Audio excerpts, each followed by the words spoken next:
우리는 칠병이어 가지고 4,000명을 배불리 먹이고 7광주리가 남았다 하는 얘기는 여러분께서 아마 어느 정도 예수 믿는 분들은 거의 알고 있는 내용일 것입니다. 그러나 늘 제가 말씀드렸듯이 겉 성경 문자만 보고 알기 때문에 성경을 너무 많이 오해하고 잘못하는 것이 너무 많습니다. 우리는 대부분 이렇게 알고 있어요. 우리들도 내 가진 것을 굶주린 자에게 나눠주고 먼저 하나님께 감사함으로 기적의 주인공이 되자. 그러면 모두 아멘 믿습니다. 그렇죠? 정말 그럴까요? 정말? 성경이 그런 얘기해 주려고 이렇게 기록해서 있게 했을까요? 그렇지 않다면 뭐죠? 그러면 원래 하나님께서 이 마가를 통해서 기록하게 해서 원독자들에게 있게 할 때 하나님께서 이 칠병이의 이적을 왜 기록해서 있게 했을까요? 맨 처음에 무슨 하나님의 메시지와 음성을 꼭꼭 사랑하는 자기 백성들에게 들려주고 싶었을까요? 저는 그 음성을 듣고 싶거든요. 네. 그래서 제가 부탁을 드리듯이 은혜부터 받으려고 하지 말고 성경 볼 때 말씀을 들을 때 저자의 의도부터 들으려고 발견하려고 해라 라고 권면한 게 쉽지는 않지만 그러나 그렇게 하신 분들이 점점 많아져서 너무 감사해요. 네. 그래서 제가 하나님이 원래 이 말씀을 통해서 무슨 메시지를 맨 처음에 전해주고 들려주고 싶었는지를 우리가 찾고 듣도록 하기 위해서 성경 한 절 한 절을 풀어드리겠습니다. 먼저 1절을 읽습니다. 다 같이 1절 시작. 그 무렵에 다시 큰 무리가 모여 있었는데 먹을 것이 없었다. 예수께서 제자들을 가까이 불러놓고 말씀하셨다. 네, 예수님의 소문을 듣고 모두 다 몰려왔어요. 그 무리가요. 그런데 그 무리들은 뭐라 그러냐? 뭐가 없어요? 먹을 것이 없는 그 무리들이에요. 먹을 것이 없는 큰 무리들이 예수님에게 몰려왔다. 이 먹을 것이 없는 큰 무리들은 누구를 말할까요? 마가복음을 맨 처음에 받아 읽을 그 원독자들, 이들은 누구나요? 지금 네로 황제 박해 밑에서 이제 굶어 죽을 수밖에 없는, 그래서 주의 복음도 구원의 복음도 전하면 잡혀가서 체포돼서 죽임당하고 고문당하는 이런 상황에 있는 로마 교회 그리스도인들에게 보낸 말씀입니다. 이 마가복음은요. 그러면 지금 이 로마에 사는 이방인 그리스도인들은 먹지 못해서 굶주려 있기 때문에 이대로 가다간 더 길어지면 모두 다 쓰러져 죽게 생겼어요. 교회가 쓰러져서 죽게 생겼단 말이에요. 그리스도인들이요. 그 쓰러지기 직전입니다. 이 굶주려서 쓰러지기 직전에 있는 이 상태에 있는 원독자들, 교회 그리스도인들을 당연히 하나님께서 누구에게 먹이라 그랬어요? 당연히 먹여 살려야 할 사람들은 제자를 그래서 세운 거예요. 제자를, 예수님의 제자들을. 그런데 이 제자들은 왜 이런 일이 터졌는지, 이 힘든 굶주린 문제를 어떻게 이걸 해결하고 풀어줘야 되는지 전혀 알지 못하는 거예요. 그리고 무책임한 거예요. 무관심한 거예요. 걔들 그러든 말든 뭔 상관이야.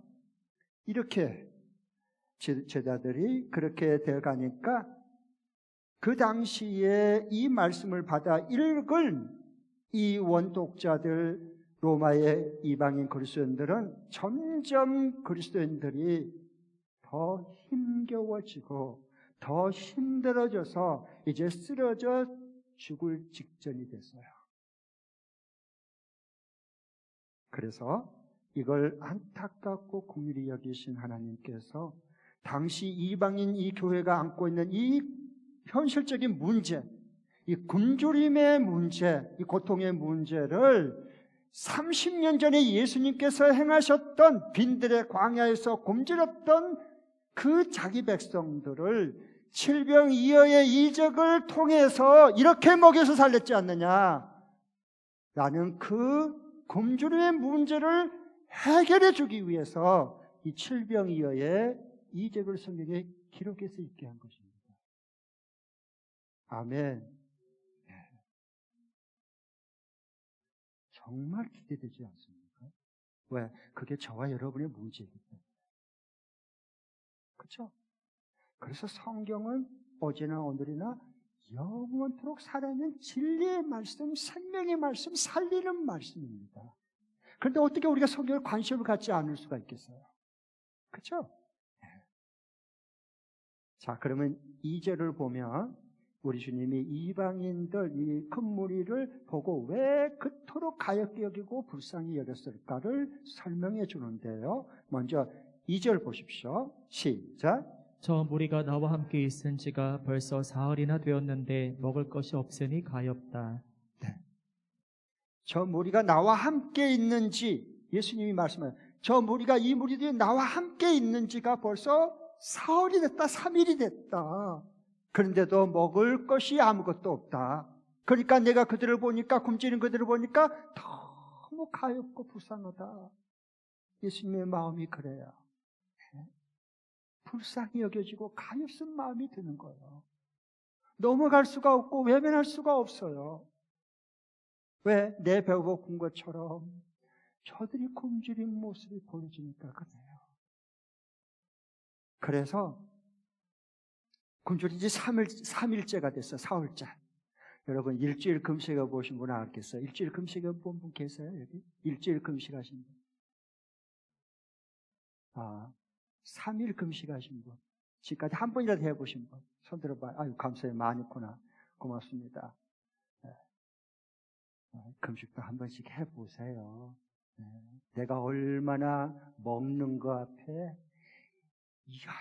약한 유혹이 많은지 자기 자신을 좀 보아야 돼, 객관적으로.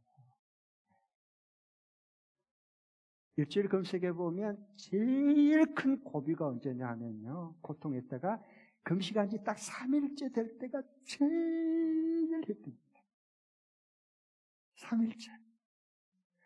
3일째가 넘기면 4일째, 5일째는 그래도 쉬워요. 넘어갑니다. 근데 참 3일째가 너무 힘들어. 근데 오늘 또 여기 보면 3일째에 굶주린 지 3일째가 됐어요. 얼마나 이 무리들이 주님 보실 때 고통스럽게 보여주고 가엾게 보여주고 불쌍히 여겨지겠어요. 그런데 왜 이 먹을 것이 없는 기간을 마가는 3일째라고 이것과 연관시켰을까 하는 거예요. 3일째가 중요하거든요. 3일째라고 하는 그 연결하는 의도가 있는 거예요. 그것은요, 마가복음 전체에서 3일이라고 사흘이라고 하는 이 사흘이라고 하는 것은 대단히 중요하고 강조 반복이 돼요. 나중 16장까지요. 그 중에 대표적인 것을 좀 볼 터인데요. 여기에 보면 왜 사흘이 중요하냐? 그것은 예수님이 십자가에 달려 죽으신 후에 그때부터 무덤에 묻혀서 다시 살아날 때까지가 사흘이거든요. 사흘. 네. 그래서 이 사흘간은 제자들이 함께 계시지 않는 날 예수님이 십자가에 죽으시고 그 다음에 그때부터 무덤에 묻혀있는 예수님의 부재하는 함께 계시지 않는 그 시간 날을 사흘이라고 말합니다. 자, 우리 PPT 성경을 보면서 그대로 확인하고 믿도록 하겠습니다. 자, 우리 마가복음 8장 31절과 마가복음 14장 58절 두 곳을 읽겠습니다. 먼저 8장 31절 시작. 그리고 예수께서는 인자가 반드시 많은 고난을 받고 장로들과 대제사장들과 율법학자들에게 배척을 받아 죽임을 당하고 나서 사흘 후에 살아나야 한다는 것을 그들에게 가르치기 시작하셨다. 네. 예수님이 십자가 죽으시기 전에 미리 제자들에게 가르치기 시작했어요. 미리 예언했어요. 네. 그래서 내가 예루살렘에 올라가면 니들이 원하는 무슨 한 자리 맡아주고 막 이런 게 아니고 대제사장들과 율법학자들에 잡혀가지고 내가 십자가에 못 박혀 죽음 당한다. 그리고 3일 후에 다시 살아날 거다. 사흘. 또 그리고 마가복음 14장 58절 띄워주시죠. 다 함께 읽습니다. 시작. 우리가 이 사람이 말하는 것을 들었는데 내가 사람의 손으로 지은 이 성전을 허물고 손으로 짓지 않은 다른 성전을 사흘 만에 세우겠다 하였습니다. 예수님께서 이 성전을 헐어라. 그러면 내가 사흘 만에 다시 일으키겠다. 예수님의 자신의 십자가에 죽으시고 다시 부활할 자기 육체를 가리킵니다. 그런데 제자들은, 사람들은 말귀를 못 알아듣는 거예요. 못 알아듣는. 나중에 성령 받고 진리의 영이 임하니까 그때 주님이 그 말씀하셨구나, 그랬었구나, 그때서야 알았어. 어려워, 안 들려, 못 알아들어. 왜? 관심이 예수님에게 있지 않아요. 자기 출세와 예루살렘 올라가면 외세, 로마 정부 외세 물리치고 자주동림을 일으켜서 예수 정부 수립하면 누가 힘있고 높은 자리 지금 차지할 건가? 이거에 홀딱 빠졌어. 지금 대통령 선거 앞두고 옆에서 유시하고 한 사람도 이 다음에 왜 그 사람이 좋아서가 아니라 자기 한 자리 차지하려고 하는 김칫국이 지금 벌써 마셔져 있어. 그 열심을 내는 거품을 물고. 그런데 제자들도 똑같아요. 성경에 보면 다 나와. 네. 우리 인간들의 살아가는 그 속이 다 들여, 다 내시경에 다, 내시경 찍으면 모니터에 다 뜨듯이 전부 다 그대로 감추듯이 다 보여준 게 하나님의 살아있는 말씀이거든요. 말씀의 거울 앞에 비춰지거든요. 그러니까 제자들이 이 말을 못 알아들어서 사흘 만에 내가 죽은 지 사흘 만에 다시 살아날 거다, 이렇게 거듭거듭 말씀하거든요. 그런데 이 정반대의 말씀을 왜 하죠? 예수님께서 이들은, 이 무리들은 나와 함께 머문 지 사흘째다 그랬어요. 그렇죠? 나와 함께 머물러 있는 시간이요. 이 함께 머물다는 말은 프로스메노인데요. 프레스메노는 뭐냐 하면 지속적으로 계속 함께 인내하고 함께 기다리는 걸 말하는 거예요. 이게 프레스메노예요. 그런데 이 함께 머물다는 뜻인데, 그러면 이상하잖아. 예수님께서 십자가에 돌아가신 후부터 부활할 때까지 그 사흘 기간에도 그들은 주님과 함께 거하고 함께 지금 함께 살고 있거든요. 그러면 그들과 함께 살면 굶주림이 없어야지. 왜? 예수님이 생명의 떡인데. 이상하잖아, 그렇죠? 저만 이상하나? 나는 하나님의 음성을 들으려고 눈을 부릅뜨고 귀를 좋은 곳에서 듣습니다. 그래야 들려요.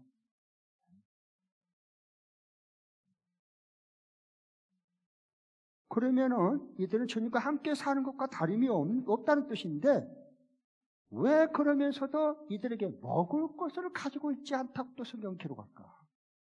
앞뒤가 안 맞잖아. 이거 서로 무슨 일일까요? 아니에요. 여기 저자의 의도가 있는 거예요. 하나님께서 원래 뭘 말씀하려고 할지 이 속에 감춰져 있는 거예요. 그건 바로 이것이에요. 이와 같이 지금 예수님이 십자가에 죽으신 후 승천하셨는데, 이 그 후에 지금 로마 교회의 원독자들이 처한 모습이 주님이 함께 한다고 믿지만 주님이 공급해 주신 말씀의 떡은 가진 것이 없다, 그 말이에요. 그러니까 가다가 이제는 더 이상 버틸 수 없고 쓰러져 죽을 수밖에 없는 지경에 지금 놓여 있는 겁니다. 이게 원독자들, 로마 교회의 상황과 그리스도인들이었어요. 그걸 보고 주님이 이 마가복음에 700여를 써서 있게 했고서 그들에게 생명의 떡을 먹여 살려냈거든요. 네. 자, 그러면 이제 이게요, 똑같아요. 저와 여러분의 얘기인데요. 늘 우리는 말로는, 머리는 주님 함께 계셔서 주님 우리와 함께 있다, 이렇게 믿는다고 그래요. 그런데 사흘간이나 먹을 것을 갖지 않고 있는 우리들이에요. 그런데 아무렇지도 않아요. 그렇죠? 그래서 성경은 우리를 살리는 말씀. 먹을 것을 가지고 있지 않는, 믿는다, 예수님 함께 한다, 나는 믿어, 아멘, 그렇게 해놓고도 먹을 것을 전혀 갖지 않는, 사흘 동안이나 탈탈 굶는 현상을 보면서도, 이것을 보면서도 말씀을 맡은 목회자와 주의 종들이, 지도자들이 그들을 먹이려고 생각지 않는다는 거예요. 그러니 어떻게 그게 해결되겠어요? 그 로마의 박해 밑에 있는 그리스도인들이 말씀의 떡을 굶주린 지 사흘이 지났고 그 고통을 이겨낼 수가 없고 견뎌낼 수가 없고 버텨낼 수가 더 이상 없는데, 그래서 쓰러지게 생겼는데, 교회가 이제 죽게 생겼는데, 말씀을 맡아서 저들을 먹여서 살려야 될 생명의 떡을 가진 제자들은 무관심하고 무책임하고, 내가 왜 그 고생을 해야 돼? 이러고 바짝 낀 거예요. 그렇죠?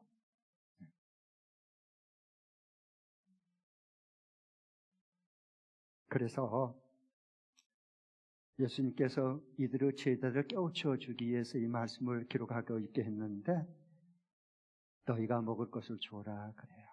오병이어 때도 너희가 먹을 것을 주어라. 그렇죠? 하나님이 우리에게 오셔서 이 시간 말씀하시고 네가 먹을 것을 주어라.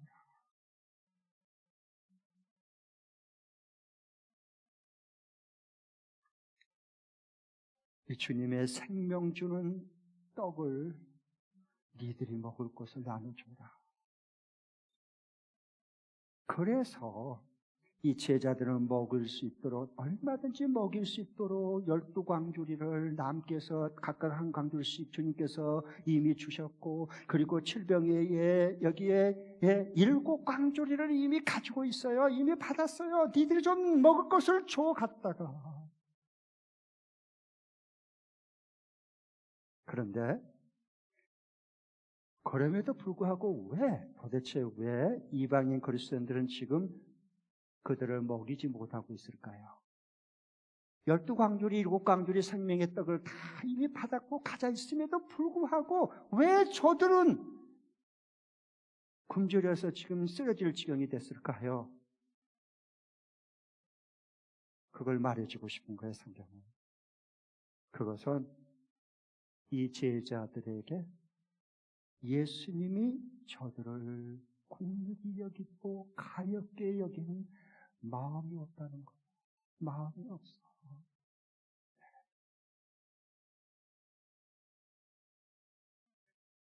그러면 3절을 보십시오. 좀 더 구체적으로 말씀합니다. 시작. 내가 그들을 굶은 채로 집으로 돌려보내면 길에서 쓰러질 것이다. 더구나 그 가운데는 먼 데서 온 사람들도 있다. 네. 이대로 굶긴 채로 돌려보내면, 해산해버리면 길에서 쓰러질 거예요. 주님 눈에는 그렇게 보이는 거예요. 제자 눈에는 쓰러지든 말든 관심 없어. 내가 더 많이 한 바구니 더 챙겨야지 무슨 얘기를 하고 있어. 그런데 눈에 안 보이는 거예요.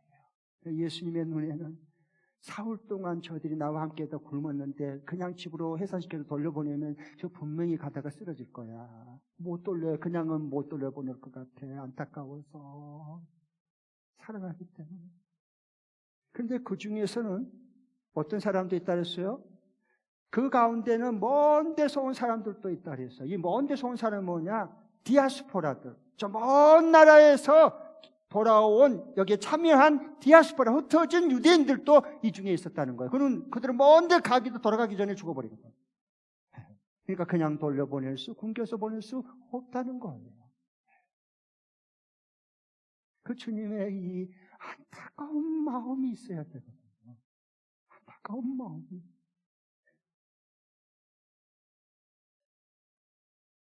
그래서 너희들이 반드시 저들을 그냥 해산시키지 말고 니들이 반드시 먹을 것을 내가 줬으니까 그걸 저들을 먹여서 보내라. 너 반드시 먹을 것을 너희들이 줘서 먹여서 보내야 돼?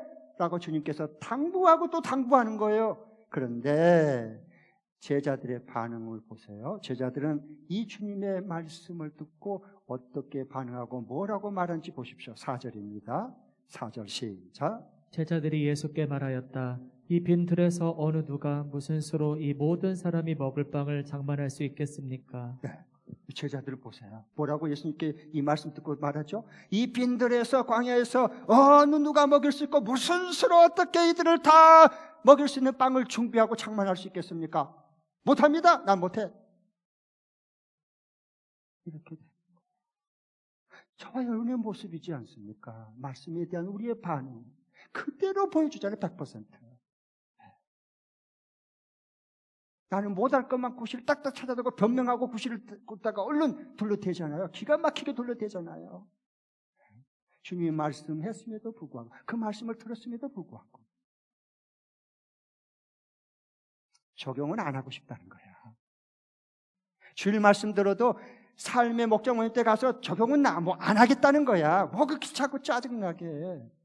그들은 뭐 굶든 말든, 뭐 그들은 굶주렸든 말든, 뭐 쓰러지든 말든, 그건 뭐 상관. 내 살기도 지금 만만치 않고 힘든 판국인데 짜증나게 그런 말 하지 마세요. 강요하지 마세요. 누구 얘기하는 거죠? 그들의 얘기를 지금 하고 있어요, 성경은. 그러니까 누가 어떻게 이 빈들에서 이걸 무슨 수로 이 많은 빵을 장만해서 먹을 수 있다는 얘기예요. 턱도 없습니다. 턱도 없어. 제자들의 무관심과 무책임한 핑계대는 말 좀 보세요. 빠져나간 말 좀 보세요. 그러니까 이들은 굶주려 쓰러질 수밖에 없는 상황이 교회가 된 거예요.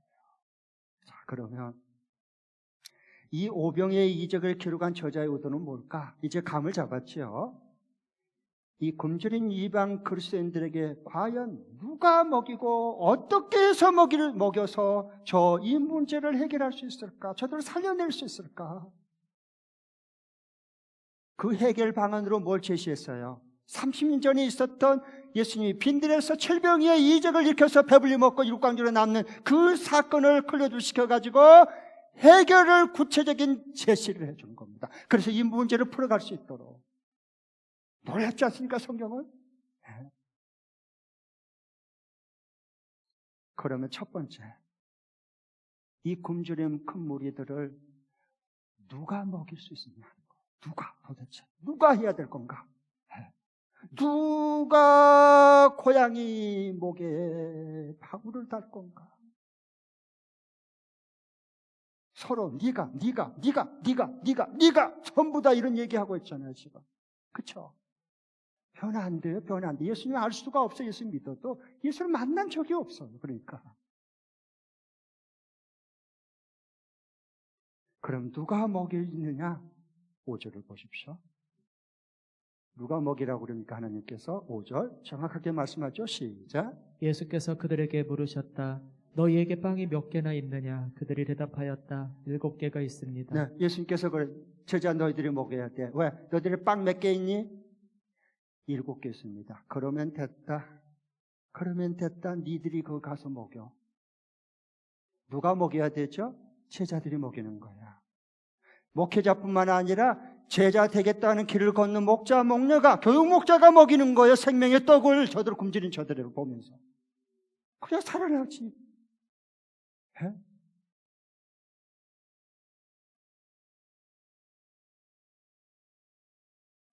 그래서 너에게 떡 몇 개가 있니? 네, 7개 가지고 있습니다. 우리 주님은 이 굶주린 이방인들을 먹이라고 이미 맡겨준 떡 7개가 있어요. 이미 줬어요. 이미 받았어요. 주님이 이미 맡겨놨어요. 주지도 않고 주님께서 하라는 적은 절대 없어요. 그래서 이 제자들은 이 생명의 떡인 말씀을 먹일 사명을 망각해버린 그것을 다시 그 사명을 일깨워 세워내서 먹을 것으로 생명의 떡을 줄 수 있도록 만들어주고 싶어서 칠병이의 이적을 기록해서 있게 만든 거란 말이에요. 그래야 교회가 살아나고 그리스도인들이 깨어나지고 주님 말씀으로 배부르고 만족하게 되고 이 모든 떡을 먹은 모든 목장 식구들도 다 세상에 나가서 먹여주고 베풀고 죽게 많잖아. 그렇잖아요. 우리 생명의 떡을 가진 자가 예수님의 사람들이지.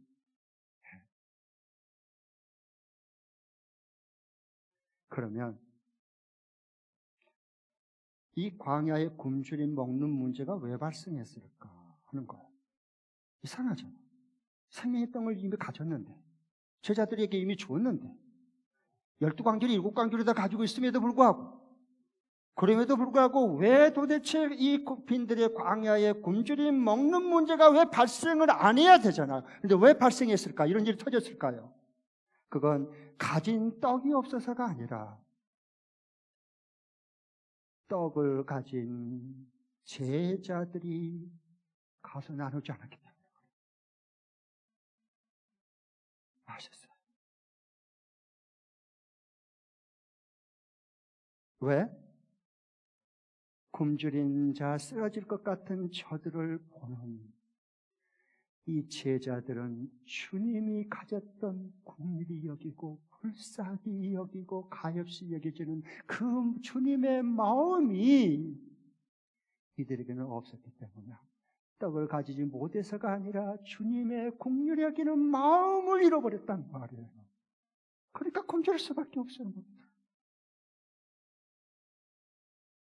이게 이제 그럼 누가 먹여야 되느냐? 제자들을 가진 주님께서 이미 가진 말씀의 떡을 가진 생명의 떡을 가진 자가 먹인다. 그러면 어떻게 먹여야 되지? 라고 하는 게 어떻게 이 많은 사람을 먹일 수가 있어? 질병이어가지고 그건 6절에 말씀해 주세요. 6절 보겠습니다. 다 함께 6절 있습니다. 시작. 예수께서는 무리에게 명하여 땅에 앉게 하셨다. 그리고 빵 7개를 들어서 감사 기도를 드리신 뒤에 떼어서 제자들에게 주시고 사람들에게 나누어 주게 하시니 제자들이 무리에게 나누어 주었다. 네. 뒤에 이게 좀 너무 더운데 좀 꺼주시겠습니까? 온도 조정하는 네, 고맙습니다. 여기 보니까 예수님 그럼 어떻게 먹여야 되느냐? 이 굶주린 원독자들 무리들을 예수께서 무리에게 명하여 땅에 앉게 한 다음에 그리고 이제 여기 예수님께서 먹이시고 7강조가 남게 하는 4가지 행동이 나와요. 그대로 하면 돼요. 예수님이 하셨던 그 행동 그대로 하면 돼. 구체적으로 할 수 있는 것을 우리가 할 수 있도록 만들어주는 거예요. 그 4가지 행동이 뭐죠? 네. 첫 번째로는 먼저 받았어요. 질병이어를 받았잖아요. 두 번째로는 받은 다음에 하나님께 감사했어요. 감사기도 들어올려서. 세 번째로는 그 감사한 다음에 쪼갰어요. 그걸 떼었어요. 그래가지고 주자 제자들이 가서 나누어 먹였어요. 이대로 하면 되는 거예요. 첫 번째 그러면 받았다고 하는 게 뭘까? 이 건너받았다는 게 뭘까? 그냥 사람들이 가지고 있는 질병이요 찾아가지고 건너 예수님이 받았을까요? 그건 사람 앞에 살아가는 사람들이야. 사람 앞에 살아가는 사람은 어떤 것을 받을 때 사람에게 받았다고 생각해요. 그러나 사람 앞에 받더라도 하나님 앞에 서 있는 사람은 하나님이 이 사람을 통해서 나에게 건너줬구나, 내가 하나님께 받았구나라고 하는 게 확신 있게 살아갈 수 있어. 달라. 내가 사람 앞에 있느냐 하나님 앞에 있느냐가 그렇게 모든 것을 결정한 겁니다. 그래서 이것은 그냥 사람이 건너받았듯이 아니라 이미 받아 가지고 있다는 것을 뜻하는 거예요. 왜? 이 떡 7개는 내 소유물이 아니라 주님이 주셔서 너가 받은 것임을 알아라. 하나님이 내가 너에게 준 그것을 받은 것임을 네가 알아야 돼. 그래서 받았다라고 말한 거예요. 이건 너무 중요해요. 예수님 그렇게 하셨어요. 아버지께 받은 거예요, 그거요. 내게 있는 저와 여러분, 내게 지금 가지고 있는 모든 것을 하나님께 받은 것임을 깨닫고 아는 거. 여기서부터 기준이죠. 아멘. 왜? 우리가 이 세상에 태어날 때 아무것도 가져온 것 없었어요. 핏덩이로 왔어요. 우리가 이 세상 떠날 때 아무것도 가져가지 못하고 다 놓고 가야 돼. 왜? 내 것이 아니니까. 내 것이라면 그거 가지고 가요, 죽음 후에도. 그건 내 것 아니야.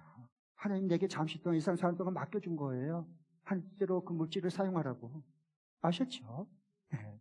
죽은 다음에 눈 감기 전에 아이고 그래라 이럴 줄 알았으면 많이 베풀고 다 살고 살 걸. 그리고 하고 죽으면 소용없어. 살아있고 우리가 움직일 때 필요하지. 그래서 하나님 말씀이 저와 여러분의 오늘 하루가 중요한 거예요. 네. 깜빡 속거든. 깜빡 미혹돼가지고. 네. 빡빡 속아요 다. 누구도 장담할 수 없어요. 그래서 여기 보니까 내게 받은 것 모든 게 다 하나님께 받은 거다. 이것을 깨닫고 믿는 거, 성령들은 믿어지는 게 이게 청지기 의식이다 그런 거예요. 하나님께 맡아서 하나님의 뜻대로 그걸 사용하고 쓰도록 관리하는 내가 청지기 관리인의 의식을 가지고 사는 게 부유한 자가 되는 거예요. 그게 진짜 부유하게 살아갈 수 있어요. 그래서 하나님의 뜻대로 잘 관리하고 쓰도록 깨닫기 위해서 이 말씀을 준 거예요. 자, 그러면 진짜 그랬을까? 라고 하는 신뢰를 제가 성경을 들어서 말씀드리겠습니다. 저는요, 고민이 있었어요, 한동안에. 그게 뭐냐? 우리 대한민국은 공산주의가 아니에요. 자본주의 국가예요. 북쪽은. 거기는 공산주의 국가예요. 그러면 남한의 자본주의와 북한의 공산주의. 자본주의가 뭔지 알죠? 개인의 능력을 우선해서 생산을 우선해야 된다. 이게 자본주의예요. 능력에 따라 사는 거예요. 그런데 문제가 뭐냐 하면 그건 속이다고 좋은데 능력이 있어서 경쟁해서 그걸 다 패하고 다 죽이고 기업 죽이고 자기가 다 독차지하면 능력이 있지. 그렇게 되면 어떤 현상이 결과가 오느냐? 사회가 빈부의 격차가 너무 크기 때문에 사회 때 혼란이 일어나서 폭동이 일어나거나 전쟁이 터지게 됐어요. 역사적으로. 그럼 이걸 어떻게 풀지? 하는 고민이 목회자로서, 이 시대를 사는 목회자로서. 또 다른 반면에 공산주의는 개인의 능력과 생산을 우선하는 게 아니고 공정한 분배를 우선해요. 이데올로기의 이론이 그래서 사람들이 목회가니까 젊은이들이 공정한 분배 그래서 생산 능력 우선해야 된다. 이게 우리 대한민국에서도 이게 보수 정당이고 공정한 분배를 우선해야 된다 주장하는 게 이게 진보 정당이에요. 아셨죠? 대통령 3월 9일 날 앞에 두고 여러분이 어떻게 성경으로 돌아와서 이걸 진리로 분별할 건가 하는 것은 저와 여러분의 깨어있는 그리스도의 몫입니다. 여기 뒤로만 휩쓸리고 주여 내가 원하는 편이 대통령이 해 주시옵소서. 저는 관심 없습니다. 그 허상이거든요. 교회는 그런 걸 가르치는 곳이 아니야. 성경의 진리의 말씀을 가르치는 곳이. 그리고 공산주의는 공정한 분배를 생산보다 우선시해요. 그러면 좋아요, 말 듣기로는. 그런데 결과가 어떻게 되느냐? 북한 보면 알 수 있어요. 인민들은 굶어 죽은 거지 깡통을 공평하게 분배해서 차는 거예요. 그건 어떻게 해결하지? 목회자로서의 고민입니다. 이걸 어떻게 성도들에게 성경의 진리의 말씀을 깨우치고 제시할 수, 정말 진리 안에서 살아있는 하나님의 말씀에 나라가 임할 수 있도록 어떻게 체험할 수 있도록 하나님의 이 나라가 임하는 걸 경험할 수 있도록 해줄 건가? 그게 제 고민입니다. 이것은요, 자본주의 국가의 능력 위주로 해서 생산을 위주로 해가지고 그것을 가진 자만이 더 많이 갖고 모든 자는 있는 까지 다 갖다 간자 입에 넣어주고, 그 다음에 이게 공산주의는 뭐냐? 공경화 분배해야 돼. 정말로 가진 자들 전부 다 생산을 안 하려고 그러고 노동 안 하려고 그러고 그냥 가진 자들이 우리 착취해 갔으니까 뺏어가지고 다 분배하자. 세금으로 때려가지고 분배해서 나눠주고, 그 다음에 사회복지 정책을 그럴싸하게 갖고 포퓰리즘 정책을 제시하고 다 공평하게 나눠주자. 속지 마세요. 거짓입니다. 재원은 어디서 나와요? 생산이 없는데. 표 얻으려고 하는 수작들입니다. 불쌍히 여기세요. 그들. 진리가 없잖아. 그러니까 우리가 나라를 위해서 기도를 제대로 해야 돼. 성경대로요. 나라를 사랑해야 되니까. 그것 때문에 제가 그 고민을 하다가 이걸 둘 다 어느 제도든지 간에 언제나 장점이 있지만 반면에 단점과 약점이 있을 수밖에 없어요. 하나님 나라밖에 없어요. 하나님 나라밖에 온전한 것은. 하나님이 통치하는, 진리로 통치하는 그 나라, 주님이 세우려고 하는 바로 그 나라, 그것밖에 100% 온전할 수밖에 없어요. 그러면은 이걸 어디서 어떻게 풀어갈 수 있을까 하는 게 저의 이 시대의 고민입니다. 그러면 그 제가 하나님이 저에게 지혜를 주셔서 발견한 곳이 있어요. 그게 사도행전 2장 말씀과 4장의 말씀입니다. PPT 함께 해주십시오. 먼저 2장 45절부터 47절 다 함께 읽겠습니다. 시작. 그들은 재산과 소유물을 팔아서 모든 사람에게 필요한 대로 나누어 주었다. 그리고 날마다 한 마음으로 성전에 열심히 모이고 집집이 돌아가면서 빵을 떼며 순전한 마음으로 기쁘게 음식을 먹고 하나님을 찬양하였다. 그래서 그들은 모든 사람에게서 호감을 샀다. 주님께서는 구원받는 사람을 날마다 더하여 주셨다. 어디서 익숙하죠? 이게 뭐예요? 예루살렘 초대교회 가정교회 지금 하고 있는 거 우리 성경대로 아셨죠? 성경대로. 그 당시에 이건 어떤 역사적인 상황이냐? 예루살렘에 4년 동안 무서운 IMF, 굶주림, 가뭄, 흉년이 와버렸습니다. 굶어 죽게 생겼어요. IMF가 오면 가진 자는 몇 배로 더 튀겨서 더 많이 돈 벌 수 있는 기회야. 그 대신 가진 것이 없는 사람은 굶어 죽을 아사 직전에 처하게 내던져지는 겁니다. 옛날이나 오늘이랑 똑같아요. 그때 어떻게 해결했습니까?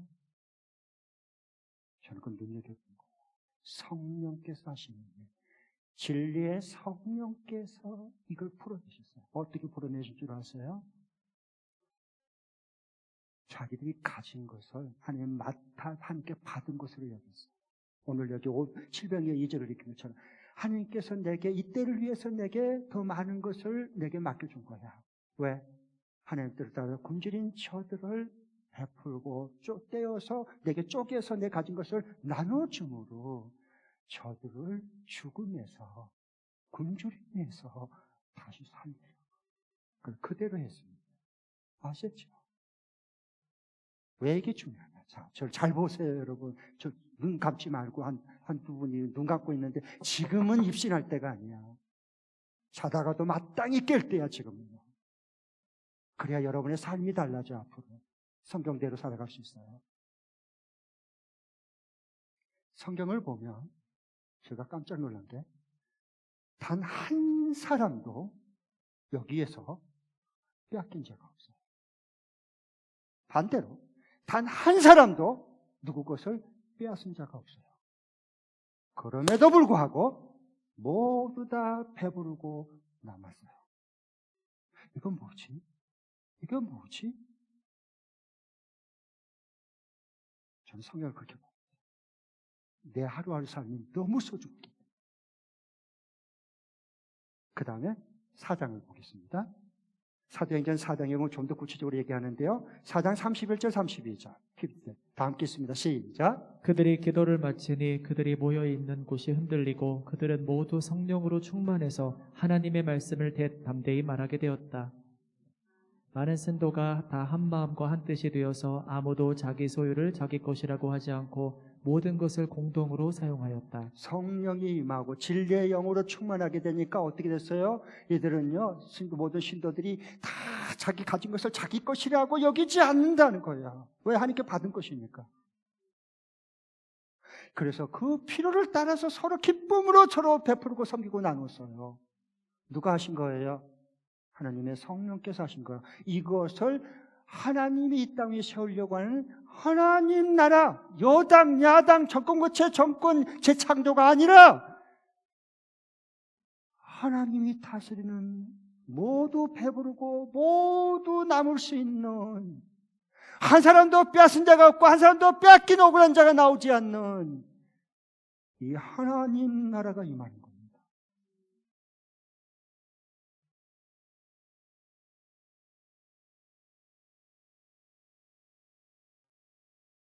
이게 진짜 성령 충만이에요. 요즘 이상한 성령 충만 많잖아요. 이게 진짜 삶이 변화되는 말씀대로 나눌 것이 풍성해지는 이게 진짜 성령 충만한 사람이에요. 우리가 요즘에 메스공을 통해서 가장 교회가 세상에 손가락질 받고 침뱉은 당하는 욕을 얻어먹는 게 뭐예요? 교회 세습이야, 교회 세습. 대형 교회 교회 세습. 왜 교회 세습합니까? 그렇게 욕 얻어먹고 전도길을 다 막아놓고 똑칠하고 멍칠을 하면서도 왜 그렇게 해요? 왜 그 아버지가 교회를 그 자식한테 물려줘요? 그 사람이 교회가 주님의 교회가 아니라 내 것이다, 내 소유라고 생각한 거예요. 성경을 가르치지만 성경을 떠났어. 그러니까 석가지를 욕 얻어먹는, 욕 바가지로 얻어먹었어. 온 교회가 한국 교회가. 한 번이라도 이게 주님의 핏값으로 산 내 교회가 아니라 주님이 세운 주님의 교회다라고 성경대로만 한 번만 믿었어도 그럴 수는 없습니다. 그러나 저는 교회 세습을 해도 괜찮다고 믿는 목사예요. 반면에 잘 들으세요. 또 자다가 또 얘기만 들었고 우리 목사님 교회 세습해도 괜찮다고 그랬어. 또 목회하다 보면 재밌는 일 많고 같이 저는 교회 세습을 해도 된다고 믿는 목사야. 그 대신 대형 교회 세습하지 말고 저 시골 미자리 교회, 누구도 안 가려고 하는 교회 자식한테 물려줘. 그러면 그 교회 세습하면 믿는 사람뿐만 아니라 안 믿는 사람들도 다 박수 칠 거야. 그렇지. 역시 믿는 사람들 달라. 예수 믿는 사람들 진짜 다르다. 우리는 생각지도 못하는데 저들은 담대하게 하는구나. 성경대로 박수를 칠 거야. 박수를 쳐.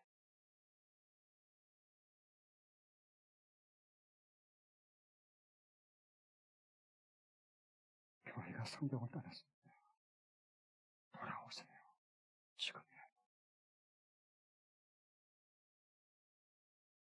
자, 그러면 이번 주간에 적용할 말씀, 실천하고 적용할 말씀, 또 축복의 말씀인데요.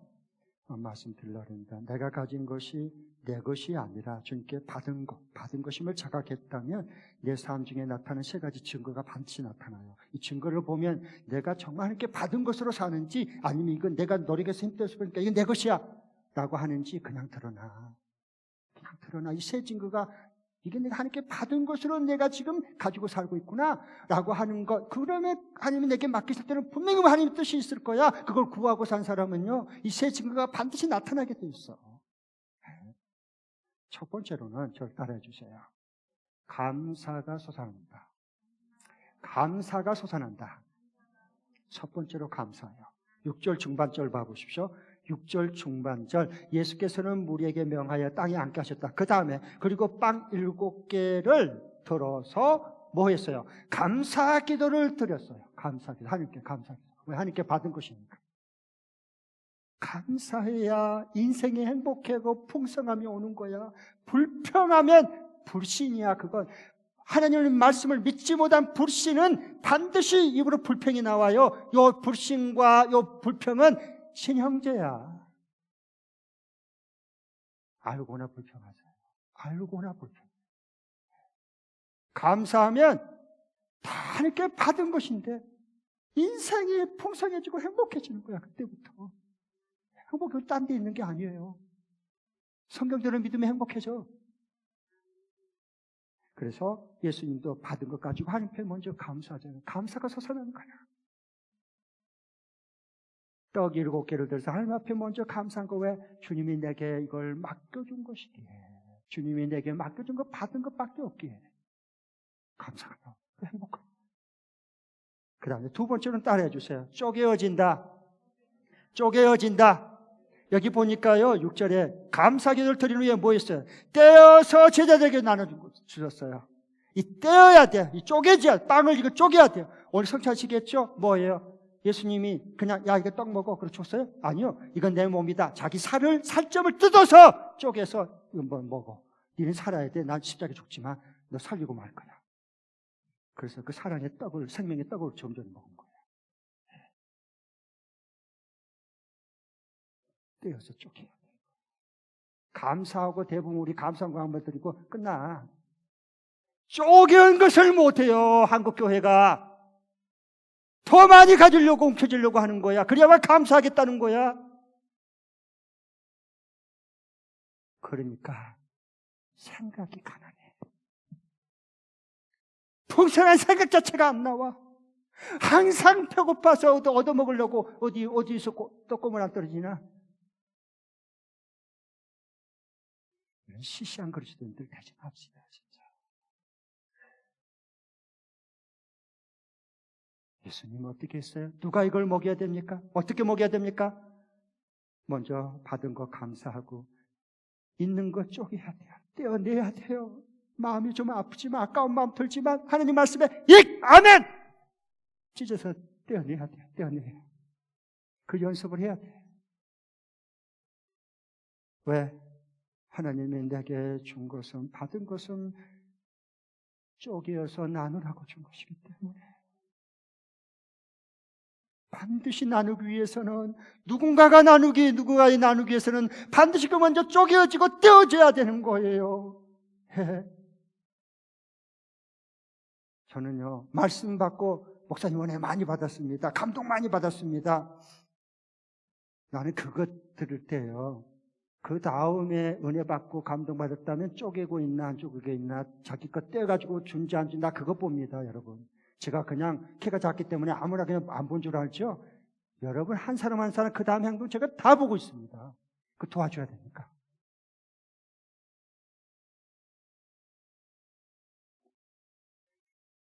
받았다고 감사하면서, 나보다 더 많이 받았다고 감사하면서 쪼개리지 않는다면, 쪼개는데 인색한다면 그거 자기 만족이야.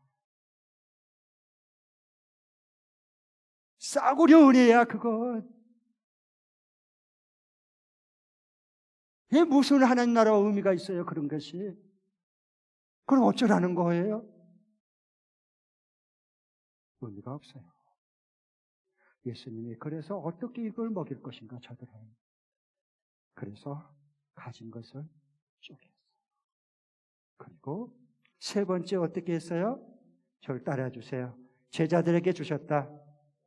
제자들에게 주셨다. 6절 하반절에 보면은 그걸 제자들에게 떼어서 나눠주고 사람들에게 나눠주게 하시니, 사람들에게 나눠주도록 제자들에게 이 떡을 맡긴 거예요. 준 거예요. 그래서 제자들이 무리에게 나눠줘서, 그래서 다 배불리 먹고 7광절이나 남는 거예요. 다 만족했어요. 하나님의 일하심을 보고. 여러분,